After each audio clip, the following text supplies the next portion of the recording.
What are you most excited about with this Denver Nuggets season?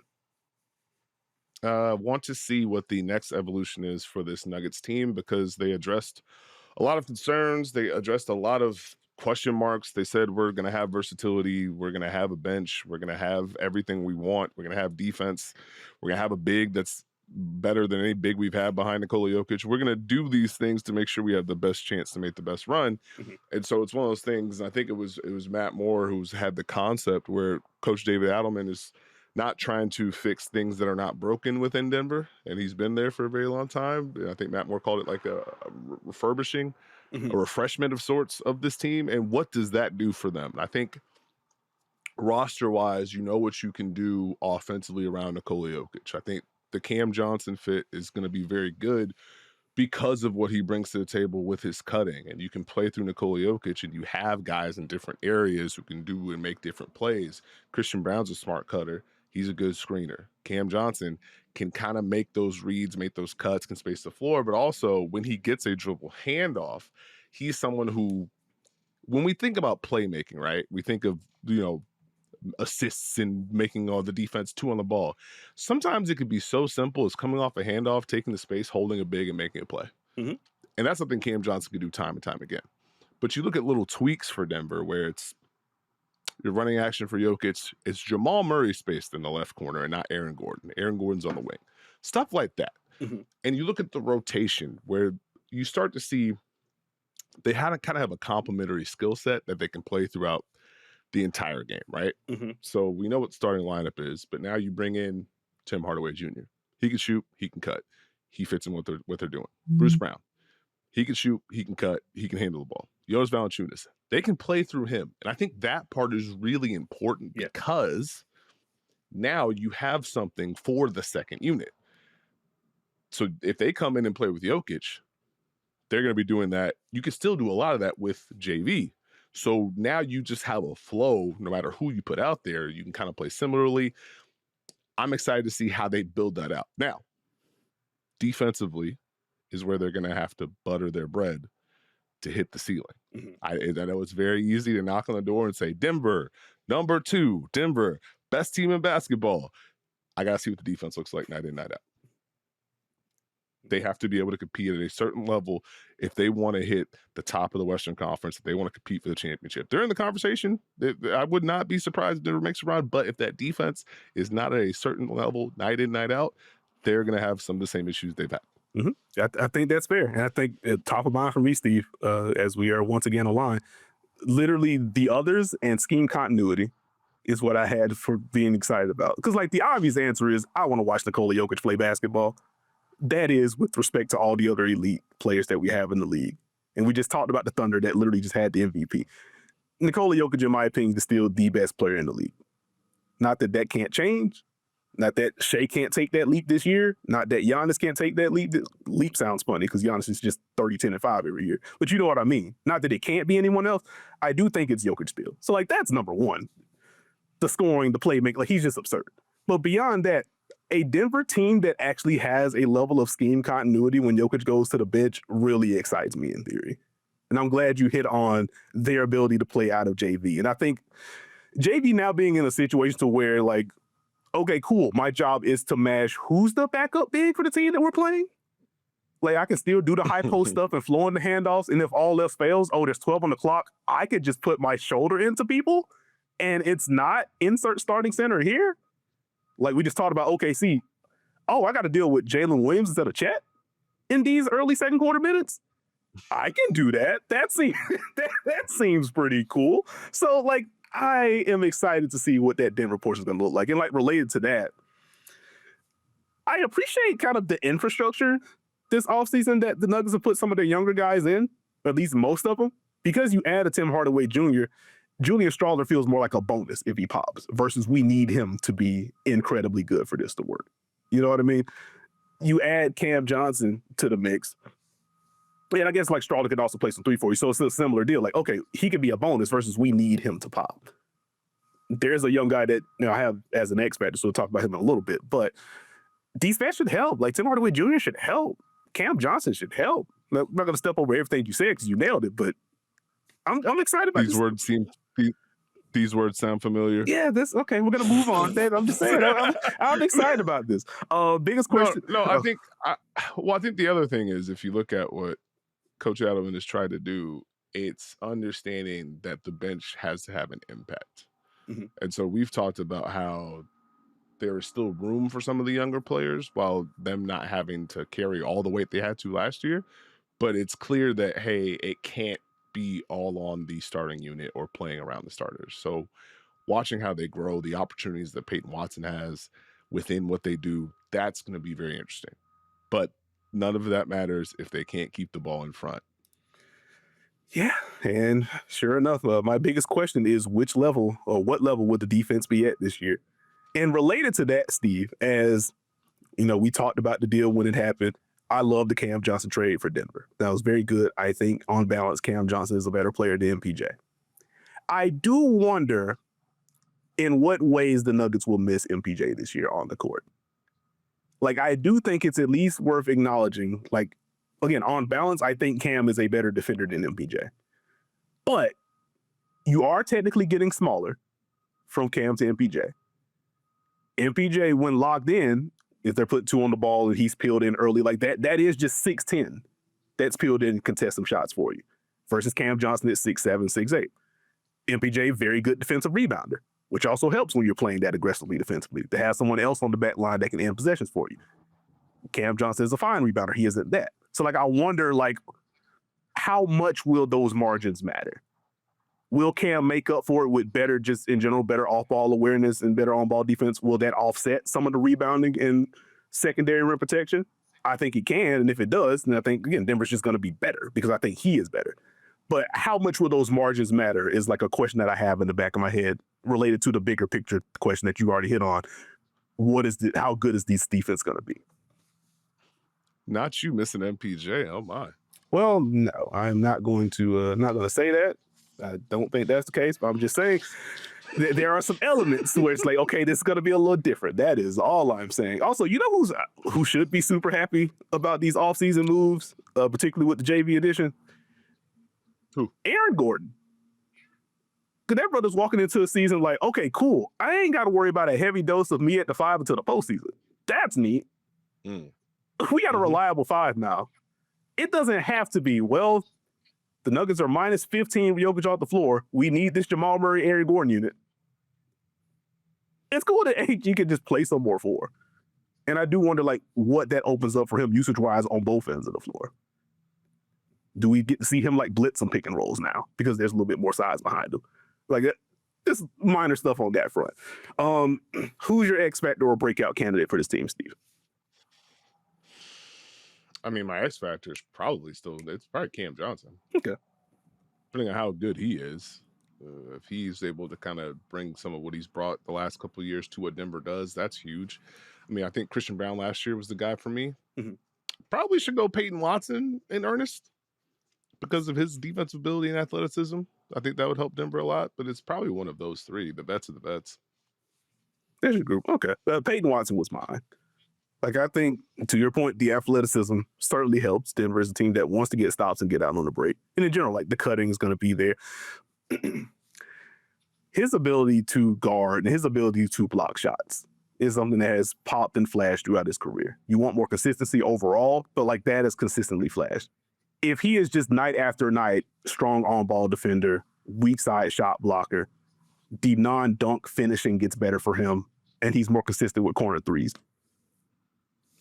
That's scary for other teams if Peyton Watson is he's just locked into 20 minutes a night because he's doing all those things. And so I am excited to see what this looks like for him because I think the athleticism is there, the talent is there. It is more of a consistency deal for me when it comes to him. And if he hits those notes, I think that changes life for that second unit and it gives them more versatility with how they want to close out games. So Peyton Watson is going to be my guy. What do you think Denver's best lineup is going to be, Steve? Starting lineup. Got you. We are aligned. And related to that, what is the lineup that you want to see? Is it just the starting lineup as well? No, there's a few different combinations I would like to see Denver try and tap into. I think for me, it's probably, this one gets tricky, but give me Jamal Murray, Mm-hmm. Cam Johnson, Aaron Gordon, Bruce Brown, Nikola Jokic. Okay. The tricky part is like I want to see Bruce Brown at the 4 and as a screener, but also with Jokic. But that also means you have to take Aaron Gordon off the floor. Mm-hmm. So I couldn't necessarily get to where I wanted to go to a degree. Yeah, I got you. So that's kind of where I'm landing right now. What's yours? Okay. What you got? Zeke Naji? It's funny. I have him listed in my my breakout / X Factor bit. It's just like, hey, well, if if the JV thing goes left at all, they're going to be looking for smaller options. That's another opportunity for Zeke Naji. There's also the team building element. Like he does have this mid-sized contract, so if he plays well enough, or if Denver feels like they need something else, like he's going to be included by default. So like he's just kind of there at the very least. But I still have Zeke Naji stock. That's a good call from you. But my lineup: Jamal Murray, Bruce Brown, Christian Brown, Peyton Watson, Aaron Gordon. So when we do get to see Aaron Gordon at the 5, whether it's in the postseason or during the regular season, like that's probably the iteration that I want to see of that group. That is still a lot of defense. You have the extra ball handler in Bruce Brown. Also, Christian, I want to see like what are some of the on-ball reps for Christian Brown going to look like this year. But you do have that. You still have Gordon there, and the Peyton Watson shows out. Then hey, we can have some fun with some cuts and some screens and things like that. So that's where I'm looking with the Denver Nuggets. We're going to take a quick break here, but once we return, we talk some Minnesota Timberwolves, and we round out the rest of the Northwest Division. And we are back with this episode of the Dunker Spot. And Steve, it's time to talk about the Minnesota Timberwolves, a darn good basketball team that deserves more of our attention. They're coming off of a 49-33 season. They were 8th in offense, 6th in defense, 4th in net rating, one of the handful of teams that finished in the top 10 in both offensive and defensive rating last year, generally a mark of a very strong contender. But I think my excitement level starts with Anthony Edwards and the half-court growth. I think, talked about this on a previous episode where there were the rumblings of him committing to building out more of the basket game, just being more comfortable in the mid-range area. I'll be a little bit worried if this turns into like a DeMar DeRozan shot profile. I don't think it needs to be that with him coming off of the 3-point season that he just had. But him being more comfortable in the middle of the floor seems like a good thing. Being able to round out more of the scoring profile, that seems like it'll be a positive. So I want to see how much of the work from the offseason carries over into this regular season and ideally the postseason as well. So I think it starts there with me in addition to just overall Minnesota defense. But I want to see what it looks like in the middle of the floor this year, Steve. Why did DeMar DeRozan take a stray there? He's just chilling in Sacramento. It wasn't minding his own business. I think that's fair. It wasn't meant as a stray. I was just trying to get like a reference point to like high mid-range volume. Like that was it. Okay. I mean, the Anthony Edwards of it all is very important. They need his playmaking. They need his growth. We see the impact of that in the playoffs. We see how teams react, especially last season. We saw them put more 2 on the ball and put more pressure on him to make the right reads, make the right plays. So how is he taking those steps? Is he more decisive and understanding of reading the defense? What does that open up for Minnesota? I think for me, with the Minnesota Timberwolves, is continuity an advantage for them this season? Is that something that's going to help them at the start? Can they get off to a hot start and ride that momentum? It took them a while to kind of find it last year. We know they have a formula to have success because they found it and they made a run. But is the defense going to be there early on in the season? Is the offense going to have a little bit more movement so it's not just Anthony Edwards creating pick and roll, Anthony Edwards creating the post or at the elbow, or wherever they want to place him? Can they get something going a little bit more to open things up? What do the drives look like? What does Julius Randle do to help this team even more? We saw how important his drives were for them last year. Does Jaden McDaniels grow as far as being able to impact offensively and being able to get into the paint and be someone where, okay, he can keep an advantage. He can create more pressure with the drive, and now we can play out of that. Can they kind of get to where they need to be earlier than they did last year and set the tone that, okay, it didn't go well against Oklahoma City, but we still have this. We can make the leaps we need to offensively, and then defensively, you have to deal with us. I think that's the biggest thing for me with Minnesota. They have the evolution. They have continuity. Can they find the right notes early? I like that. I'm glad you brought up Jaden McDaniels in particular, because the question I was going to ask for you is like, what would you like to see? Like, what would offensive evolution in terms of his role look like? Like, would you like to see him not necessarily running like 15 pick and rolls a game? Like that feels like a pretty big leap. But like, do you want to see him bring the ball up more to like trigger sets for them? Like, is that a way to get an off ball more, take some of the creation burden off of Julius Randle as well? Like, can you sprinkle in more for him to help with this evolution? Just more versatility. I think for the biggest thing is for Minnesota, they've got to be able to get stops and run and be able to outlet to anyone. And not just everyone comes back to the ball. Everyone's got to run, put pressure. So I think Jaden McDaniels has a skill set where he can cut. We know he can attack and transition. He can get downhill off some handoffs. He can knock some shots down. Can he kind of just put together a package that boosts the Wolves offense? And can he be aggressive within that? And can he be someone where, okay, we gotta watch out for his timely baskets, his timely aggression. We can't necessarily just play off him to a certain degree. I think that's the biggest thing for me. I think the initiation point, it'll be interesting to see how they build the boat with who initiates when and how they flow into different things. But that's more so where my mind's at. Okay. No, I think that makes sense. So I think for me, just getting to like the biggest question for Minnesota, like obviously Nickeil Alexander-Walker now in Atlanta. So like question for me, like non-star/starter division is, are the young wings ready to fill that gap? Are we ready for more Jalen Clark? Are we ready for more Terrence Shannon Jr.? Like, are either one of those guys ready to solidify? Yes, I can defend. Yes, I can drive. Yes, I can juice this transition attack. Yes, I will also shoot well enough to where teams can't ignore me. Like, that's very much a thing I'm looking for with Jalen Clark in particular, because the defense, when he got real minutes, was fantastic in my opinion. They obviously trusted him to take on some tough assignments when he was in those games where he got real minutes. But teams were very comfortable saying, okay, well, we can put our center on you sometimes, or we're just going to help off aggressively to kind of plug the paint. So can he do more there? And with Terrence Shannon Jr., like, he is just a ball of energy. Can get downhill. He will post for you if necessary. Like, he has some real on-ball juice and can get into you defensively. Like, is he able to bring a level of consistency to where you're not feeling the loss of Nickeil Alexander-Walker? So that's probably top of mind for me in regards to like the others. We already talked about Jaden McDaniels a little bit, so I think that's where it starts for me. So where would you go? You already alluded to some stuff. Was there anything else you wanted to hit on the question front with Minnesota? No, I mean, I think I nailed most of my questions. I think it's just going to be which one of those younger guys is going to rise to the occasion, especially early on. You're going to have the opportunity to play your way into the rotation, earn that trust, and help impact the team. Like, I think when you look at someone like Rob Dillingham, I liked his first preseason effort, to be honest with you. I thought he, obviously we know what he can do scoring the ball, but I thought he did some good things early on as far as being decisive and understanding, okay, I drive, I drew help, I kick, I did my job. I think those are the type of plays that earn you more minutes. You mentioned the wings. I think they have built-in opportunities because of their energy and effort. Can they build that into a larger role that impacts the Wolves? And how does Mike Conley continue to fit into this? Because they're going to need his playmaking and they're going to need him to be decisive and aggressive. They just have an overall package. Okay, right there with you. I think last thing I'd add before we get into the X Factor portion, I am curious to see, like, does the distribution of 4 or 5 minutes change at all with Minnesota? How often do they lean into Randle and Naz Reid together? How often are either of those two tethered to Rudy Gobert? And I guess just in general, just backup center spot. Is it just going to be Randle or Naz Reid? Or does either of the young bigs that they have in tow now get some regular season minutes at the very least? That's another thing that's kind of like top of mind for me with them. That'll be interesting, but I think for the best thing for Minnesota would be to have combinations to where we feel good with Rudy and Julius. We feel good with Rudy and Naz. We feel good with Julius and Naz. We feel good with Naz at the 5 or Julius at the 5. And if they can shapeshift and feel good on both ends of the floor, that's a big win for them. Yeah, I think it's some Jaden at the 4. We like it. Who's your breakout or X Factor, or breakout candidate or X Factor for this Wolves group, Steve?